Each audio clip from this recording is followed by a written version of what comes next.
కన్న కొడుకునే నగ్నంగా రమ్మన్న తల్లి. ఏ తల్లి అడగని విధంగా ఆ తల్లి తన కొడుకుని ఒంటరిగా ఎవరికీ చెప్పకుండా నగ్నంగా రావాలి అని అడిగినది. ఆ అడిగిన తల్లి ఎవరో కాదు, గాంధారి. ఆ కొడుకు మరెవరో కాదు, దుర్యోధనుడు. దీని వెనుక ఎటువంటి దురుద్దేశం లేదు, పవిత్ర ప్రేమ తప్ప. కురుక్షేత్ర యుద్ధంలో కౌరవులు అందరూ ఒక్కొక్కరుగా నేలమట్టం అయిపోతూ ఉంటే తట్టుకోలేని గాంధారి తన ప్రియమైన కుమారుడు దుర్యోధనుని రక్షించుకోవడానికి, అత్యంత శక్తిమంతుణ్ణి చేయడానికి నిర్ణయించుకుంది. గాంధారి తన భర్త ధృతరాష్ట్రుడు గుడ్డివాడు కావడం వల్ల ఆమె కూడా కళ్లకు గంతలు కట్టుకునే భర్తతో జీవితం గడిపింది. గాంధారి శివుడికి పరమభక్తురాలు. ఆమె భక్తికి మెచ్చిన శివుడు ఆమెకు ఒక వరం ఇస్తాడు.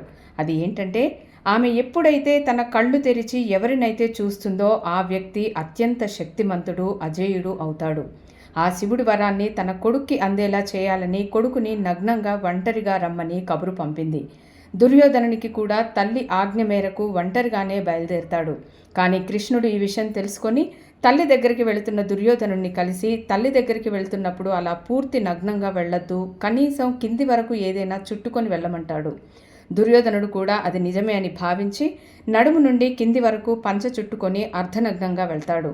కొడుకు వచ్చిన ఆనందంలో ఏమీ ప్రశ్నించకుండా తన కళ్ళ గంతలు తీసి కొడుకును ఆపాద మస్తకం చూస్తుంది. కానీ దుర్యోధనుని నడుము నుండి పైభాగం అంతా అజేయమైపోతుంది. కింది భాగం మాత్రం మామూలుగానే ఉండిపోతుంది. దానికి కారణం కృష్ణుడు అని తెలుసుకొని గాంధారి కృష్ణుని శపిస్తుంది.